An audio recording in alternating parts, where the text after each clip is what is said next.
Well, good afternoon, Father's House Church. We are back with another episode of Beyond the Message. I am your host, Gordon. I'm joined today by Pastor Josh. Yo. And our speaker from this Sunday, Pastor Carey. Hello. How are you guys doing? Excellent. Doing great. Great. We are here to talk about the second in our Christmas series, The Life of Mary. Carey walked us through the life of Mary and brought a somber tone to the Christmas. Merry Christmas. Yeah, brought the Christmas series we're in. Crucifixion and now Mary's grief. Yep. It's great. It is great. It is great. And that's what we're going to be talking about today. Mary's grief and kind of how that tied into her whole life. It is. Luke and I last week kind of talked about that with Josh's sermon, about watching the crucifixion of Jesus and that discussion between her and John and kind of comparing and contrasting. Josh, I know you were kind of using it for hope, and I was kind of asking Luke, but she is still watching her son die, how rough must that have been? But we kind of, that really ties into kind of what Carey was talking about, with that. I really love that core point that you were making, and I don't think it's made enough, and I think this is what causes a lot of, fair weather Christians, whatever term you feel like using for it, that, and we talked about it, Pastor Pierre talked about it back at Easter, just that there is a side of following Christ that is loss. Yeah. And we shouldn't consider it loss because it is loss of ungodly things in a sense, but we are human and we can't help it, and we can't help but feel the pain of giving up things that maybe we don't want to or we think shouldn't have to. And I thought that was a very profound point, and I thought you really brought it out well. Josh, do you have any thoughts? I thought it was a great message. I felt like it accomplished what it needed to accomplish as far as Mary's story is concerned as it relates to Christmas. We don't normally look at Christmas through the eyes of Mary. Because I think for the evangelical crowd, I think I guess lump us in there for this. I don't like to do that, but I think we're scared of Mary because of how other like the Catholics in some ways, Mary's almost a worship figure. Like a deity. She's a deity. Yeah. So I think we shy away from her story, but I do feel like the woman who birthed Jesus is a pretty important figure in the Bible that doesn't get enough street cred in evangelical circles. Well, I think what helps that is how little she is in the Bible, and Carey, I know you really focused on every main part of her life that is documented, but even then, a lot of Mary herself, and some of that's why pretty much everything you had to say was imagine how Mary was, because there's nothing in the Bible that really tells us much about Mary, and there is a lot of kind of, I don't want to say conjecture, but we do have to kind of place ourselves into Mary's shoes when thinking about her more than many of the other sort of biblical figures, because you still have to do that with everybody, but Peter, we have a lot of Peter acting like Peter. So we know what Peter was like. Jesus, obviously, we have a lot of Jesus acting like Jesus, but Mary is one of those who is up there as far as important characters, and yet we don't get to hear enough about her. So Carey, I got to know, as you were kind of preparing for this, how do you sort of wrestle that when you are trying to give a message and share the word and the gospel? But there's not much to go on. It is just these couple stories. Well, for me personally, this was one of the harder messages I've ever prepped for, because I felt like there was so much to say. Like, I could have camped on just Mary and Elizabeth. Oh, sure. Even today I was thinking about how a lot of us interpret Advent personally, like how I personally wait. But Mary and Elizabeth, that's a really incredible story. Elizabeth could have been, she had this impossible pregnancy. She could have thought that Mary was trying to take the limelight. Yeah. Or, she could have shamed her. She could, just that could have been a whole sermon. Mary's Magnificat, her song, that it was so culturally radical at the time because women didn't have a voice. And here's Mary prophesying about the hungry being fed and the rich being sent away. And and about humility. And I think a lot of times it's interesting because I grew up in a Catholic background. So I could see how people began to worship Mary as a deity because what some other denominations tend to underplay is that it's her humility. That's why people worship her, because it's hard to fathom that humble state where being the mother of the Son of God, and yet we actually read so little about her. She never tried to insert herself. That's what I think makes her so profound. She constantly stepped back. Yeah. So I actually thought for me, it was really hard because there was so much, and I was practicing with my husband, Josh, and, cause I always do that. I always have to practice. And it was my first time receiving feedback from my husband. So I'd love to hear how those dynamics work with you, Josh, because I found myself like, okay, don't get defensive. Like when you practice with Esther. Yeah.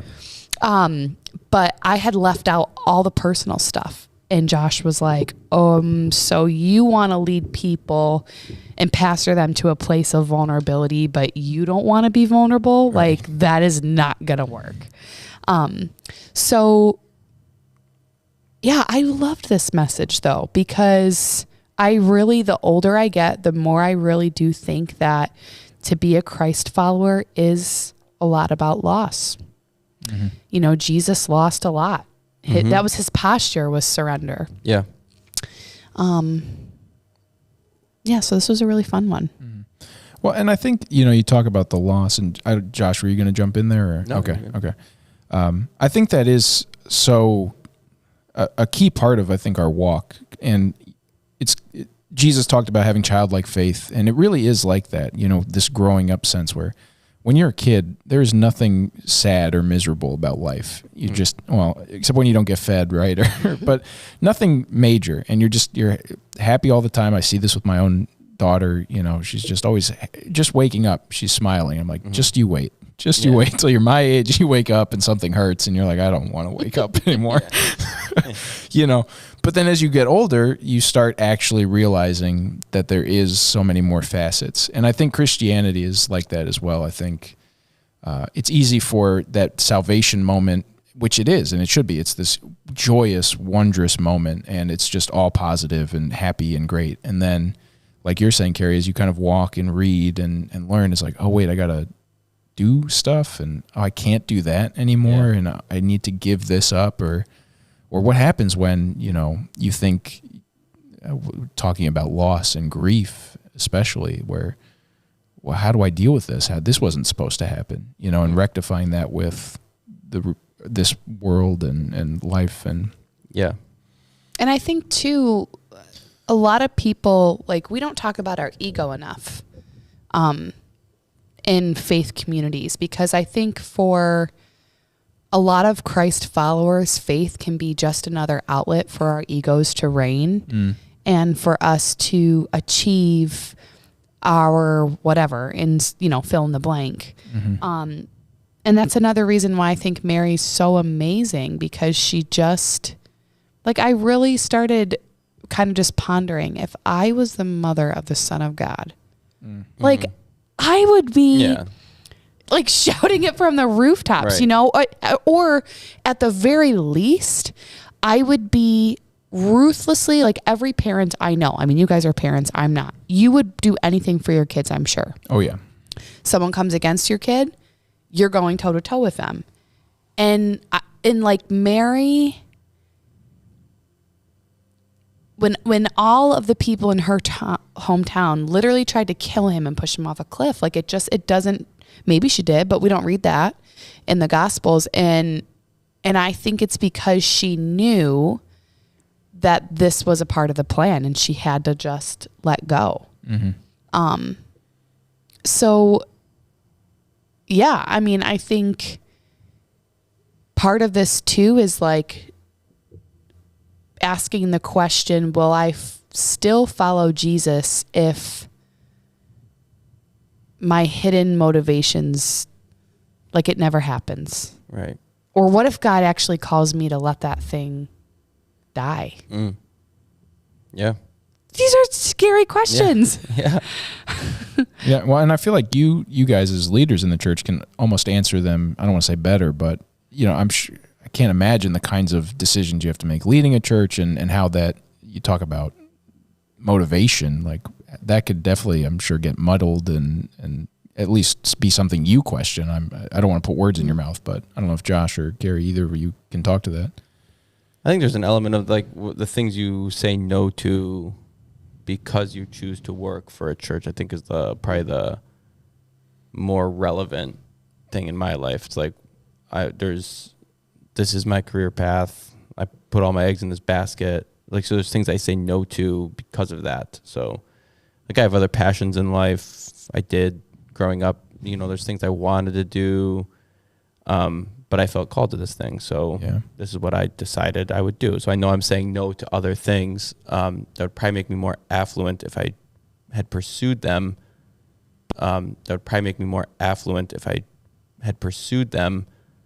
But I don't even really think about that all too often. So, but yeah. And I think,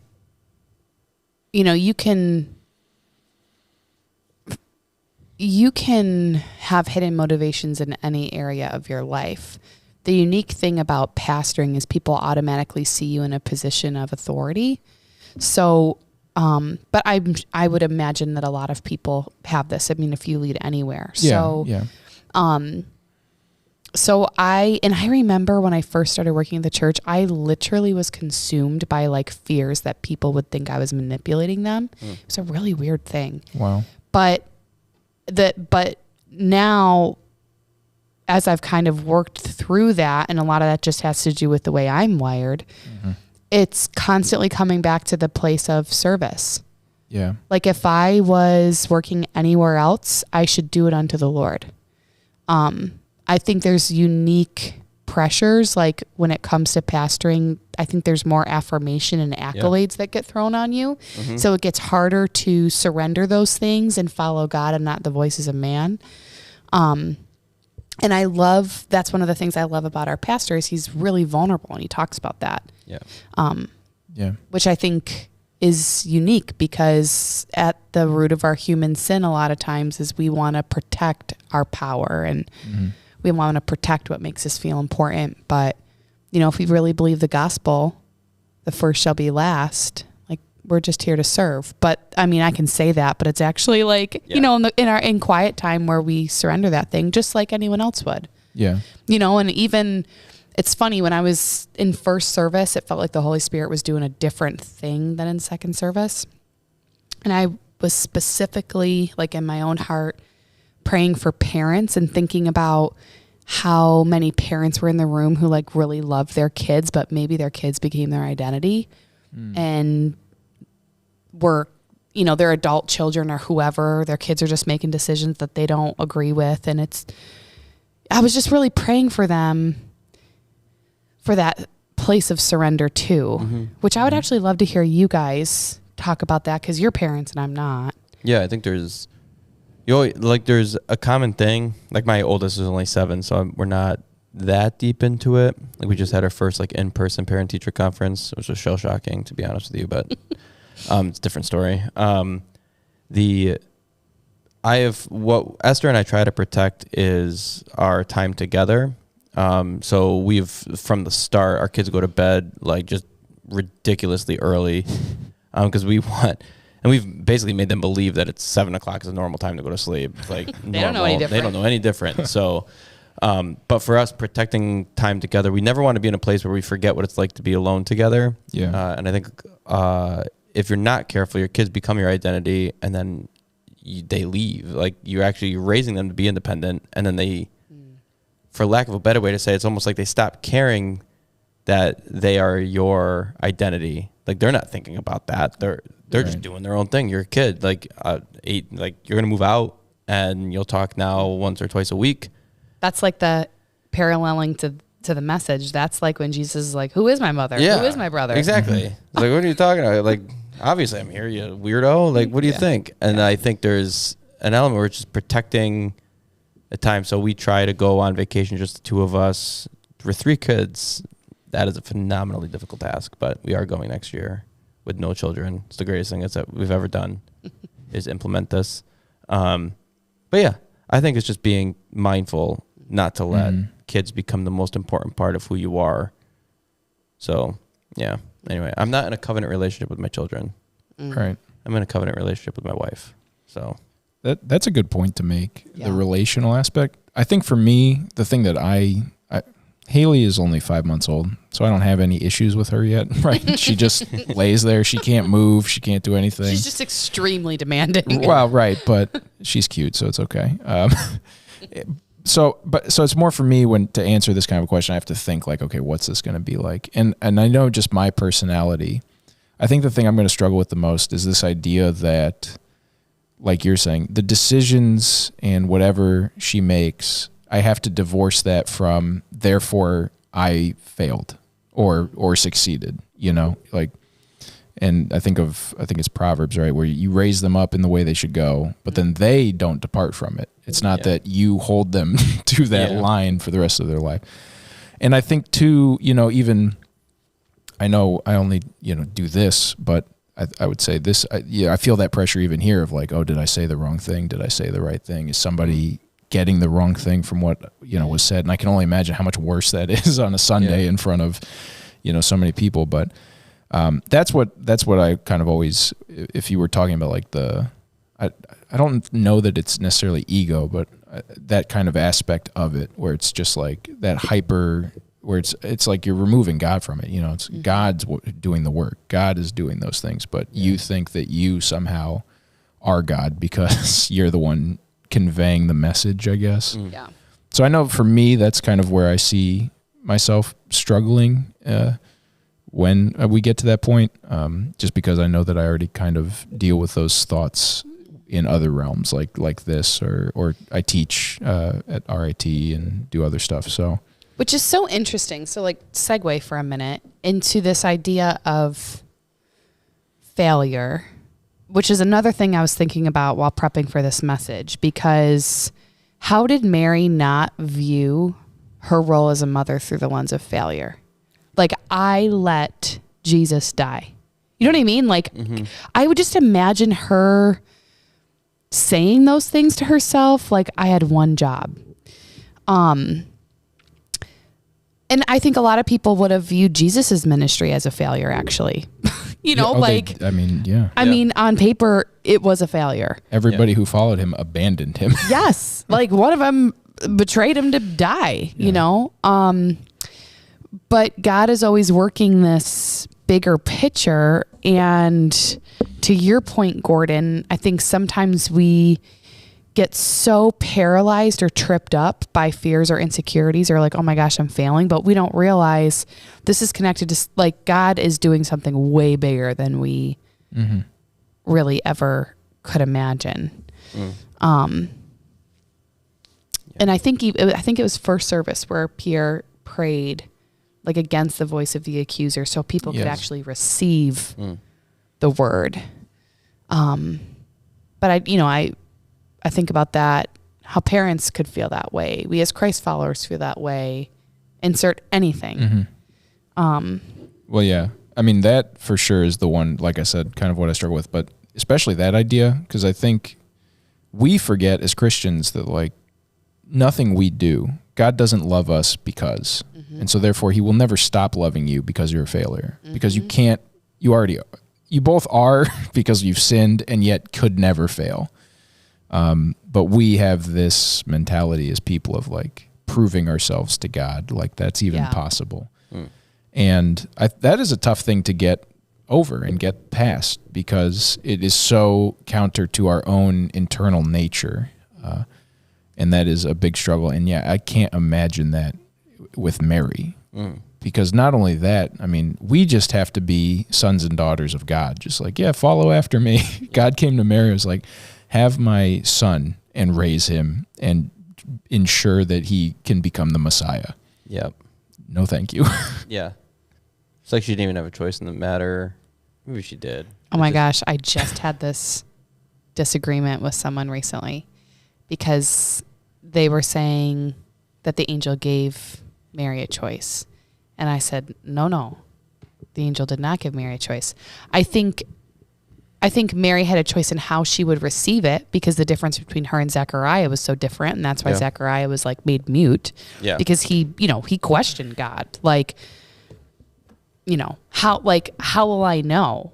Whereas Mary, she received it with humility. She wasn't challenging. Yeah. Well, I think that's in general, because I think you could say the same thing about Saul or David. Yeah. I think it's more, God wouldn't choose you if he didn't know your heart would be receptive to the thing he's chosen you to do. Yeah. Now, you may kick and scream on the way there, and you may go peaceably, and again, Saul and David are a perfect example. But yeah, I don't think Mary was given, I don't think the angel said, should you choose? Yeah. Yeah. It's a choose your own adventure with the Lord. Yeah. So. Well, and that's another thing about Mary that is so amazing is she had both and. She received the personal gospel, but also the social gospel, because she obeyed. Yeah. Mm-hmm. And that's that dance between what she was treasuring in her heart, but what she did on the outside was obedience. And dang, that's hard. Yeah. And she was so young. I guess culture was different then, but still 14 is 14. I don't know. It's super young. Different then, but still 14 is 14. I don't know. It's super young. I had braces. I was like, oh my gosh. Yeah. She probably wished she could have had braces. And then it's just, the whole thing is just an insane, it's an insane series of events that would have been very, very difficult for a young person who's just trying to have a somewhat normal life. And then it just gets super complicated. Sometimes I think that's why they had extra kids. She's like, we got to do something somewhat normal here. But again, when you look at this whole nativity story, so many of the key players are nobodies. They're nobodies. It's so encouraging to me and reassuring. Yep. Yeah. Yeah. It's definitely not a story that you would make up this way, because it doesn't add up. It would never really last. Yeah. You would think it would have just died. The story would have died, because it just doesn't make any sense. Right. Well, yeah, it goes against all the conventions. Yeah. Right. I mean, even Jesus was born in a manger to some guy, nobody of note. Again, to go back to Saul and David, that's the big difference. Saul is this big, beautiful man who has all the qualities of a king. Yep. And David is the youngest son who doesn't even qualify to get called in from tending the sheep when Samuel wants to do the sacrifice. He's too young. He's keep knocking over this piece of wood. This is, I don't know. We're under construction. Anyway. And so that's throughout the whole Bible. But that's the exact point. And, God is trying to show us that, I don't care who you are. You have to have a heart for me and let me work through you. But, yeah, I agree with you, Josh. I think that lends credence so much more than, it's a fairy tale. It's a perfect fairy tale. Luke Skywalker comes in. Yeah. And here we are, still talking about it. Yeah, it's pretty wild. And that was, one of the things both Josh and Pierre had encouraged me about is okay, there's so much information, but what people need less than information is space for the Holy Spirit to work in their hearts. And for second service, I really was thinking about that and how to create that space. While still wanting them to know, oh my gosh, did you realize this? Yeah. To me, when I was prepping for this and I realized that Jesus left that part out of Isaiah in that verse that that was huge. Yeah, it really is. Oh my gosh. And I was like, oh, okay. I'm gotta trim that out. Yeah. You know what I mean? Yeah. But it's also too, just confidence in the Holy Spirit doing only what he can. And it's funny, after service, there was a lady that I was talking to. I can't remember exactly what she was going through in life, but it resonated with her. And it wasn't like she lost a loved one. It was there was something that they were actively grieving. And my husband Josh was with me, and And it was like she was wrestling with how to let go of this thing. And just very casually, like Josh is like happy to linger in the background. He said to her, well, grief is like love enduring. And I thought that was so profound because like even in her posture of grief, it doesn't discredit the thing that she was losing. And I think you even see that in Mary, like in her own grief of being at the tomb, of continuing to walk it out. Her love endured for Jesus. And I didn't really say this much, but I had journaled about it when I was prepping for the message of like, how was Mary able to still show up at the tomb? Because if that was me, I would have felt like so much of a failure. I would have been so consumed by my own grief that I wouldn't have been able to go and like finish and finish. But she did. And then she saw the angels and knew he had resurrected. Yeah. And I think almost like that's where most people get taken out. Yeah. Is like right at the end. Yeah. Yeah. Yeah. Yeah, the grief thing, like you're talking about, I think that's something that gets so misunderstood, like you're saying, you need to walk it out. And even when we talk about, God, it's like he's our comforter, but that doesn't mean he's taking that grief. He goes through it with us. And to not, like you're saying, to not finish that can be so detrimental, because what a different story if Mary doesn't go to the tomb, right, and doesn't see that. And I think for a lot of people, possibly even myself included, I don't know, there might be things that we're holding on to that, like, if you just dealt with it, if you just walked through it, and maybe I think this might have been, I forget where I was hearing things, but this might have been Josh last week. You talking about like marriages, right? And not talking things out and kind of, I don't know when it was, but keeping yourself isolated. Yeah. This feels like something we just talked about. Yeah. That kind of rings so true. And that ties into grief as well, where it's, if you just keep it inside, like it will have a disastrous effect on you. But if you walk it out, God can use it for such amazing things. And from those kind of ashes, bring forth such new life and new things. Yeah. Yeah, and I think that's where like the voice of the accuser starts getting birthed, right? Because so much shame or bitterness or offense or, I think the older I get, the more, and I mean, I'm sure you guys would agree with this, like the older we get, just because of the way life is, there's more opportunity. You lose more. You lose people you love. You lose expectations that you didn't even know you had. And I know people that get stuck in bitterness. Yeah. And it's like a cancer. It just destroys stuff. Yeah. But to walk wounded is so hard. Yeah. It's so vulnerable. And I remember after a significant loss that I had a few years ago, I was reading a book that talked about the wisdom of a broken heart. And it was talking about, it wasn't a Christian book, but it was talking about this idea that like, if you allow it, grief will actually enlarge your soul, like your heart's ability to receive from God, but if you don't allow that process to happen, like what would have happened, like going back to Mary, what would have happened if when she saw his authority starting to like take place, when people rejected him in Nazareth after he read from the scroll, like what would have happened if like her grief was too much, so she just stopped him? Yep. Yeah. Yeah. Yeah.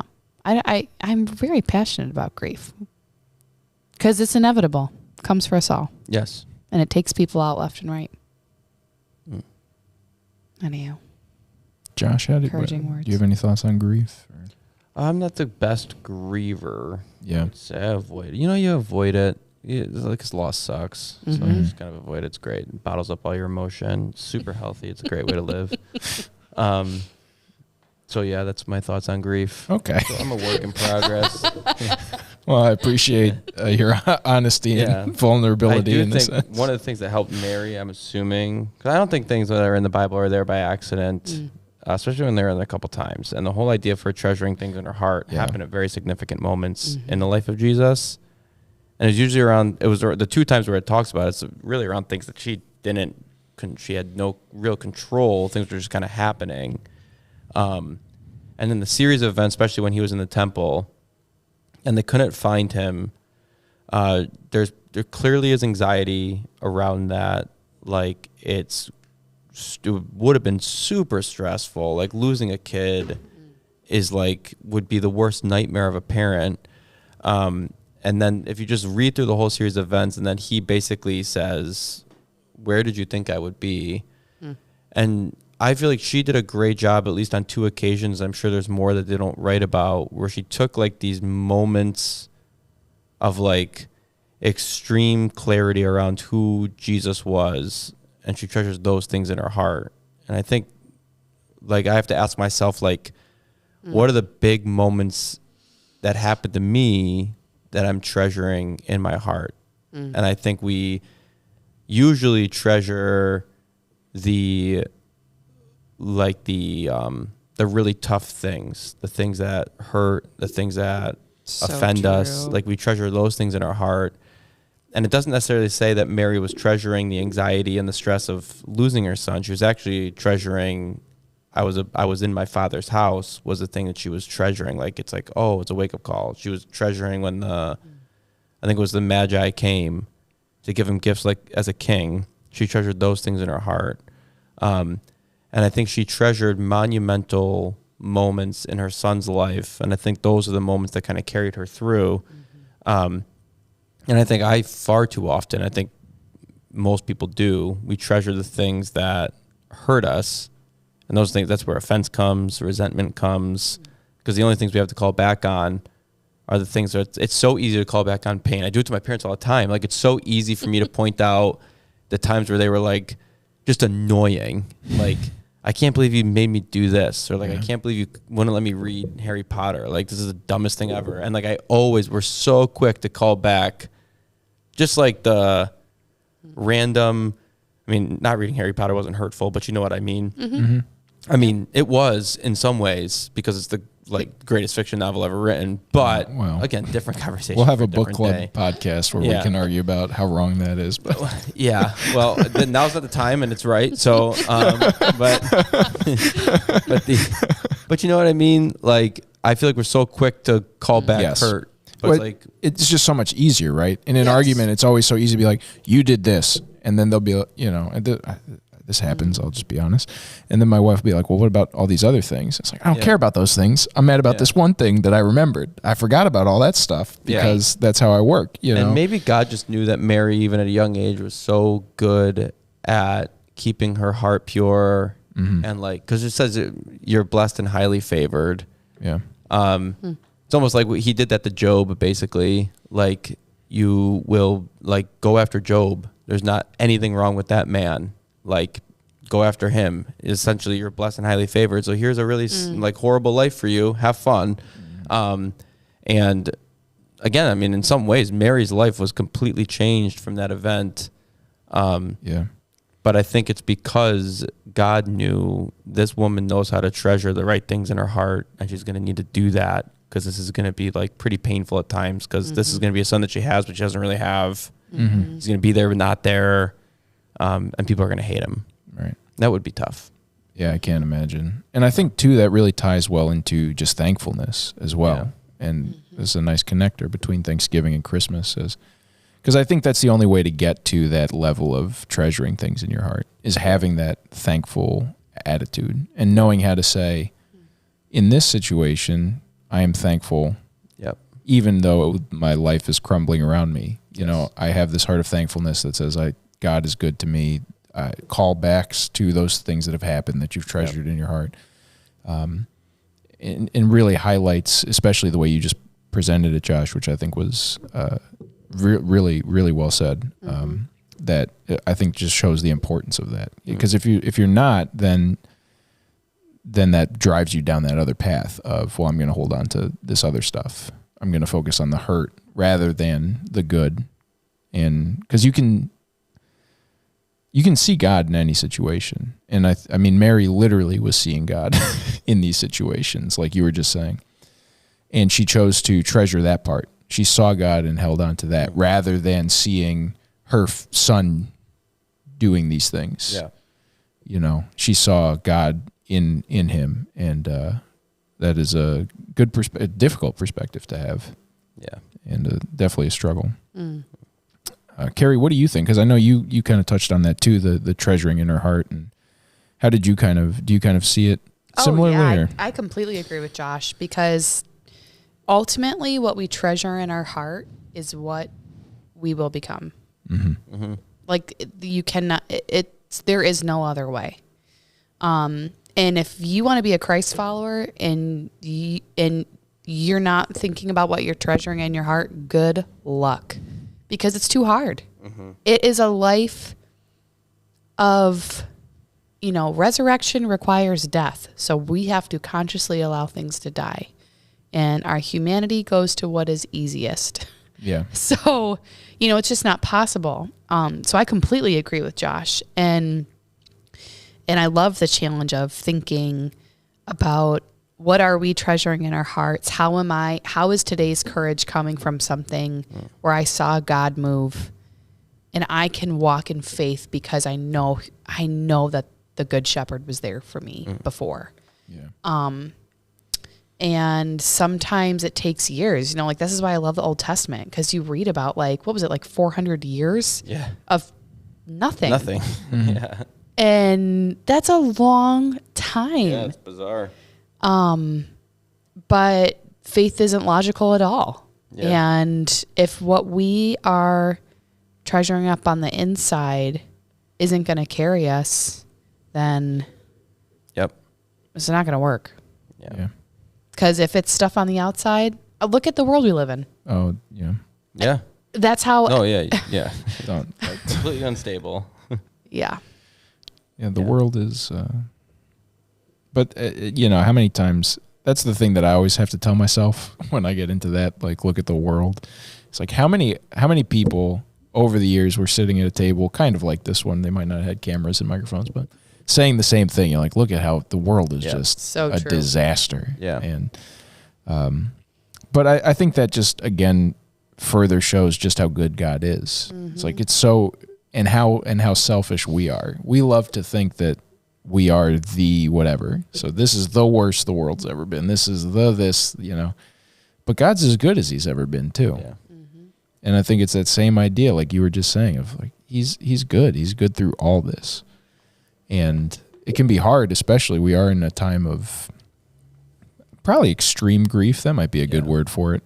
Just with everything that's been happening in the last almost 2 years now. Oh, definitely. I mean, I just heard the statistic again. We're in the Great Resignation. What is it? 40% of people are either changing jobs or, there's loss right there.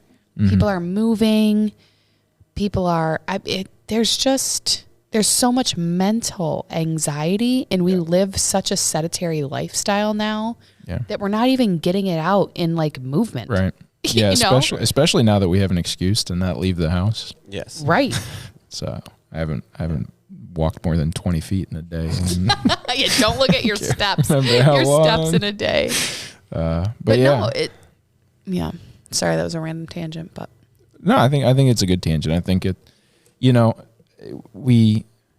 I think there's this, and it makes sense, right? We're always trying to kind of see things from new angles and new perspectives, but I think at the same time, it's good to remember that the story's the same.